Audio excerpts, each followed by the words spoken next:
Who gon' take it there? Who gon' take it there? Who gon' take it there? Who gon' take it there? Electricity, electricity, electricity, electricity. You know what's in the air. You know what's in the air. You know what's in the air. You know what's in the air. It's possibility. It's possibility. It's possibility. It's possibility. All right, so Katie Miller, the wife of Stephen Miller, one of the most evil couples in the country, probably. She was on a CNN segment, this Abby Phillips show, which I covered recently when Sam Cedar was on there. They do this roundtable style thing, usually have at least one unbearable Republican on there. There's the usual guy, Scott Jennings, that everybody hates, but he's under contract, so they can't get rid of him.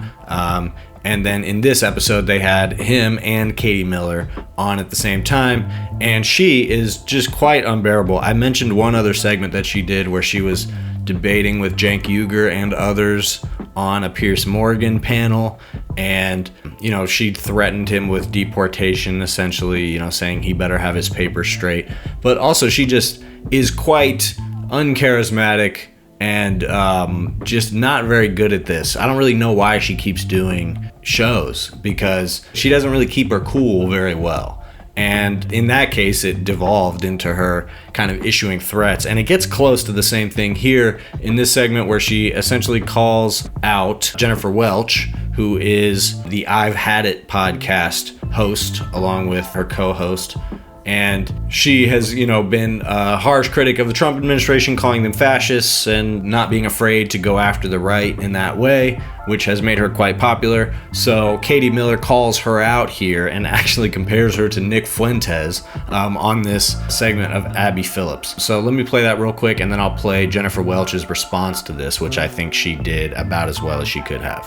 Is that even a part of this MAGA base? The fact that we're even mentioning Nick Fuentes, he's 4'11", he's misogynistic, and he's anti-Semitic, but yet he is somebody who has the pulse of the Republican base right now. They need to excise him. That's absolutely Nick false. does not have the pulse of the Republican base. It's what Democrats want to say, to divide the Republican base, when that isn't true. But I want to go back to something really quick.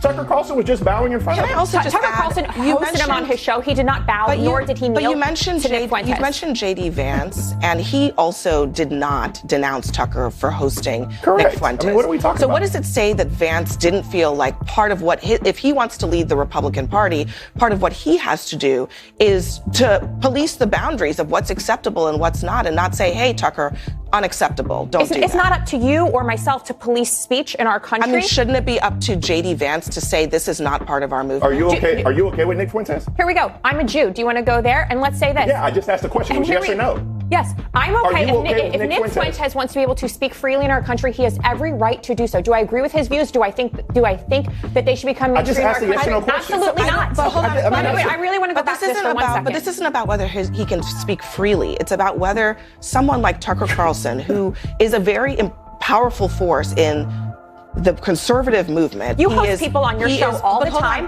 who call my husband and myself a Nazi.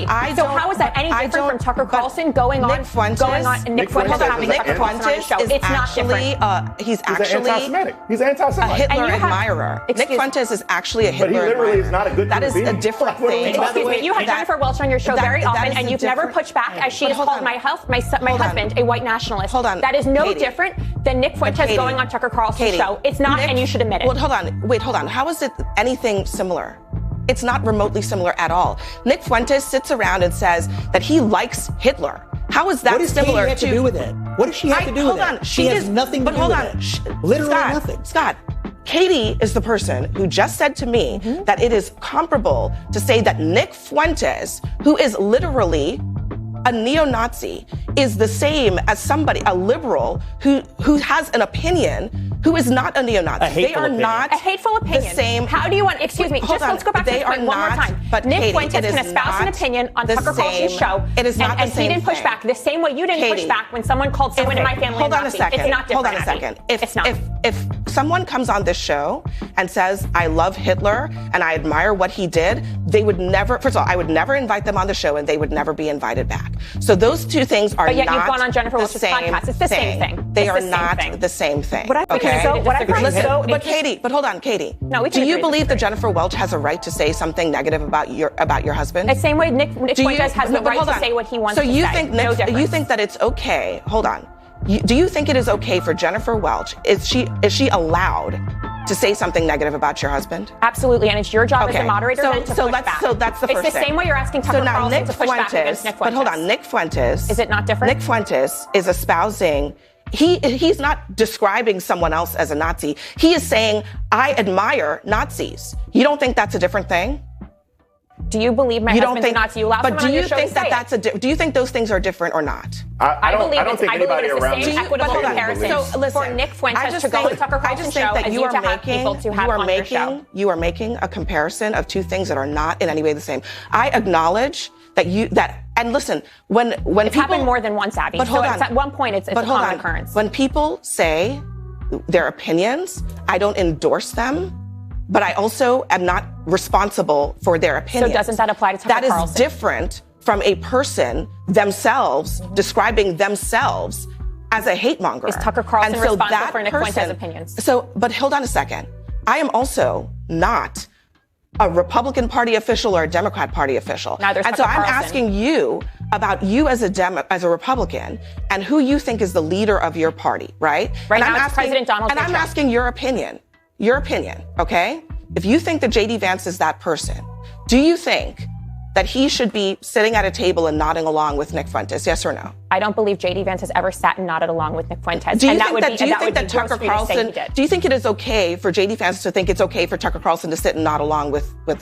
I think it's okay for Tucker Carlson to have Nick Fuentes on the show the same way you have people on your show who espouse similar views. Hold on, that's all I asked you. And we can just leave it at that. Because at the end of the day, that is what the Republican Party has to decide. Do they care whether or not someone who has a loud voice in their party is bringing on somebody who is encouraging neo-Nazism? If you think that my opinion that you and your husband are Nazi white nationalists is hateful, good, because I will stand with every American, immigrants, people with brown and black skin and LGBTQ+, and I will stand with them because I believe in universal human rights. I do not believe in any way, shape, or form in the cruelty that your husband is launching. He literally has masked agents going out into the streets and abducting people, sending them to El Salvador, and then, oops, our bad, then sending them back. It's will always be called out. I will never stop calling out the injustice and the cruelty and the Nazi style ideals that your husband has. I will never stop. Ever. I will always stand for universal human rights, and I will always believe that there are so many better Americans in this country than you and your husband and the freaks that surround you all in the White House. It is embarrassing. You're sociopaths. You are literally, when I think of horrible people in this country, you and your husband are at the very top of the list. I didn't think anybody could outdo Stephen Miller, and yet you go on Piers Morgan, and then you go on Abby Phillips' show, and you're just as demented, deranged, so Katie Miller is unbearable, and she really just doesn't seem to have the constitution for doing this type of stuff, no pun intended. She's just not very composed, and she obviously gets upset very fast. And Stephen Miller is the same way. He's whiny and reactive, and he goes on these long rants, but he's also pretty calculated in terms of when he goes on TV and what he's trying to say and what the point of it is. And she just seems less disciplined, and I just don't really get what the point of her being out there is. In this case, she does what they always do on these panels, which is to just kind of confuse things with crosstalk and make false equivalences. And in this case, she's saying that Tucker Carlson hosting a guy like Nick Fuentes is the same as Jennifer Welch being on the CNN program calling Stephen Miller a fascist. Obviously, those two things aren't the same. I won't even really get into that because they quibbled about it for so long there. But really, what they're trying to do and what she's trying to do, and it seems like the primary objective here of her appearance was to pull this move where by saying that they are fascist, by calling them fascists or Nazis, that's some form of hate speech. And by doing that, you're calling for violence, you're endangering them, you are even being violent towards them, and it's some kind of terroristic act which folds into Donald Trump and his administration's crackdown on the left for anti-capitalism, anti-fascism, and that sort of thing. So at a certain point, the rubber meets the road and these things connect. But when you have Katie Miller out here doing what she's doing, to me, a lot of it rings hollow, and it makes the project seem kind of weak and impotent. And I would argue that Stephen Miller sort of does the same thing, but that's why he's a little bit more choosy about where and when he appears. Where to me, when you have this type of like emotional crybaby type of aspect to your threats, and then also playing the victim, which is a classic part of the fascist playbook, is to project strength and innocent victimhood at the same time. But the way she does it just comes across weak. And so, the threat she pulled against Cenk Uygur, better make sure all your immigration papers are straight. First of all, just objectively racist, but also trying to, threaten him and saying that because you're insulting me, I'm gonna use the levers of power. I'm gonna have my government husband come after you. And so she's sort of hinting at the same thing with Jennifer Welch. It seems like she just wants to air out these personal grievances about who pisses her off in the media, so that she can try to scare them or use that publicly to kind of assert herself over them. Just seems like an incredibly petty person. But it doesn't mean that these type of sentiments and threats, when attached to a very powerful government official and all of the abuses of power that have come with that, doesn't mean that, these couldn't escalate to pretty serious places. But I think the backlash that came after the Jimmy Kimmel thing, honestly, went a long way to cool them down a little bit in terms of going after any and everyone. And it's also kind of interesting how much the Charlie Kirk narrative has become watered down ever since that happened, where initially it had all this momentum to go after the left and, the trans Antifa agenda. And now most of that energy has been redirected to this more sort of nebulous theory about Israel and how Charlie Kirk was somehow going against the interests of Israel, and so they killed him, and it's just a way of Israel exercising their power over American politics, which I don't really buy. I don't think Charlie Kirk was an enemy of Israel. I don't think he was planning to be. He did say some things that, go against the orthodoxy, but I don't think that they just fucking killed him in broad daylight like that. But I do think it's good that people believe that, and it has made it so that they have a little bit less political capital with these threats that they want to throw around with, oh, you're calling us fascists, you're calling us Nazis.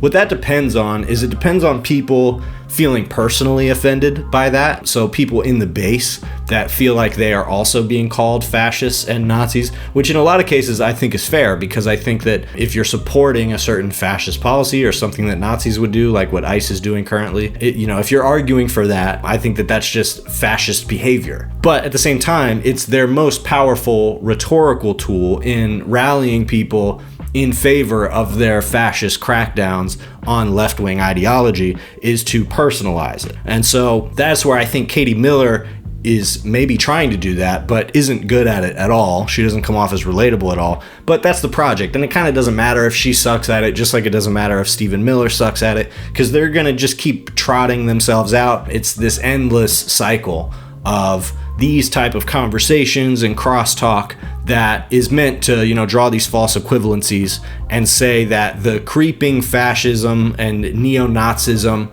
that is heralded by people like Nick Fuentes and becoming popularized on the right because of this huge spectacle of a Charlie Kirk murder, that has allowed Nick Fuentes to gain a lot more prominence because he and other people in his orbit like Candace Owens have tied that in to this broader narrative about Israel controlling American politics and how you need somebody who is like outside of the matrix who can come in and break that up. And so that's where Nick Fuentes is able to wrap himself in that type of narrative, and certainly his audience is willing to do it for him. And the Republican Party is not going to win this fight against the Fuentes wing because they're dependent on that in their base at this point. They can't really reject it because it's a part of what makes them politically relevant, certainly as politically relevant as they are. And that's where I think that the direction of attention towards Israel, especially in their actual legitimate ways of controlling American politics like AIPAC, is a positive development in terms of where people's attention is being directed, even on the right, because it takes the heat away from this idea that there has to be a complete crackdown on anti-fascist speech in America. And if anything, it might create some openings for people to have a better understanding about that, to see it, because they're less primed to accept that from the government. But ultimately, I think that is similar to this DC shooting that happened, where the specifics of how it happened or why almost don't matter as what's going to happen now. And in this case, with the DC shooter, I mean, this guy worked directly with the CIA in Afghanistan. He was a part of what was known as death squads, which were highly trained operations, on the ground fighters that worked with American forces in Afghanistan against the Taliban. So this dude was involved in some fucked up shit on behalf of the United States government. And was brought back here. He's part of a program to bring people in Afghanistan who fought for American forces back and give them a place to go when our war effort fell apart in Afghanistan. So that's what he was doing in America. Supposedly he had kind of like manic tendencies or whatever, and people said that he was fucked up about what he had seen during the war, as well as being extremely paranoid about the United States government, paranoid about being deported, and paranoid about being sort of abandoned. There was a sense of abandonment given that he had fought with the United States government and then wasn't able to get any help from them, and then was in this state of paranoia about being hunted down and deported or whatever, which obviously was not unlikely. So essentially everybody in Trump's government has come out to say that this guy was let in by Biden. The CIA came out and quickly admitted that he was one of the members of this unit, but said that he never should have been allowed in the country, which is weird because he was working with the CIA and fighting for us. So it seems like a little bit more explanation for that is necessary, because that was not just happening under Biden, and he was granted asylum under Trump. So Trump, in all their talk about how he wasn't vetted properly, they were the ones who approved his asylum. The only real thread that I could find, conspiracy-wise when it comes to this is that the CIA came out so fast about it and created this premise, this narrative for why he shouldn't have been in the country, and that leads the way for Trump to do what he's done now, which is pausing all of these asylum claims, specifically against Afghanistan and other places. To me, honestly, it makes more sense that he would be here and be fucked up because of what he saw and have been abandoned essentially by the US government and feeling extreme paranoia. That seems a little bit more likely to me, just based on how these things tend to go. There could be a weird angle on that, but like I said, it really doesn't matter, because at the end of the day, what it's going to be used for is to create an ideological justification for going after people, denying certain asylum claims. And it seems like often the United States creates these type of problems for itself by training people, highly training people to fight for us or to do something sick in some way that we don't want to do or don't have the skills or knowledge to do. And then that just bites us in the ass. We end up just training somebody to be as deadly against us as we possibly can. It's this bizarre thing that keeps happening because of our policy in the Middle East. So the last thing that I'll say is that the Trump administration keeps throwing these things out there, whether these events are 100% authentic or we're getting real information about it or not. It's used as a justification for these sort of sweeping policy changes about how the administration is going to treat certain ideologies, nationalities, etc. So on a pretty fundamental level, that is how fascism works, because it requires creating these broad groups to put people into and then justifying sweeping government action against those groups, which is exactly what the Trump administration is doing. It's what Katie Miller is doing when she goes on this show and says this about Jennifer Welch to try to act like she's doing some kind of hate speech for calling her husband a fascist. And it's because that still stings. The fascist, the Nazi thing, it still hurts because they know that that's the playbook they're playing out of, and they actually don't want people to say it. So what Jennifer Welch does here is exactly the right thing. You have to double down, not back down, and keep saying it. It's the one thing that we do have the ability to do in American culture, is articulate these things as loudly as we want, call them fascists. They are fascist. Stephen Miller is a fascist. Donald Trump and his administration are fascist. And it is a form of power to say that. So there might be consequences. They may find ways to torture the law so that they can genuinely go after people for saying things like that. But if they do, there has to be the maximum amount of people saying those kinds of things in order to create the least hospitable environment for that type of repression. Because if people back down and back off of those words in particular because it's scary to say, then they're going to continue advancing on what people can and can't say. But if there's too many people saying it, because American culture has allowed for that type of expression up to this point, then they will not be able to successfully create that as a norm. And there is a version of the future and reality where they fail in that effort. So we all got to do what Jennifer Welch is doing here and stand on that. Too close to, too much to do. The mission is too crucial. Shout it out from the rooftops until I lose vocals. Who gon' take it there? Who gon' take it there? Who gon' take it there? Who gon' take it there? Electricity, electricity, electricity, electricity.